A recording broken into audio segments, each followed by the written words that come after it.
കൂട്ടുകാരെ, ഇത് എല്ലാവർക്കും സ്വാഗതം. ഇന്ന് നിങ്ങൾ ഈ അമ്പഴങ്ങ കഴിച്ചിട്ടുണ്ടോ? നിങ്ങൾ കാട്ടിലൊക്കെ പോകുമ്പോൾ കഴിക്കാറുണ്ടാവും. അതാണ് അമ്പഴങ്ങ.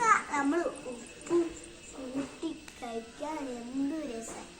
അങ്ങനെ ഞാൻ തിന്നിട്ടില്ല. എൻ്റെ വീട്ടിൽ നിന്ന് അങ്ങനെ ചെയ്തിട്ടില്ല. നമുക്കൊന്ന് ടേസ്റ്റ് ചെയ്ത് നോക്കിയാലോ? ഇതാണ് ഉപ്പ്. കുറച്ച് കഴിഞ്ഞിട്ടുണ്ട് കേട്ടോ. ഈ അമ്പഴങ്ങ ഈ ഉപ്പിലേക്ക് മുക്കുക.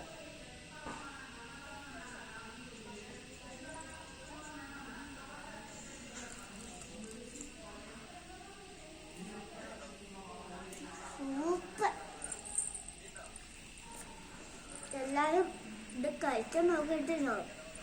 ഉപ്പും എനിക്ക് മുളക് കൂട്ടാൻ ഇഷ്ടമാണ്. മുളക് എനിക്ക് എരിവ് വരും. അതുകൊണ്ട് ഞാൻ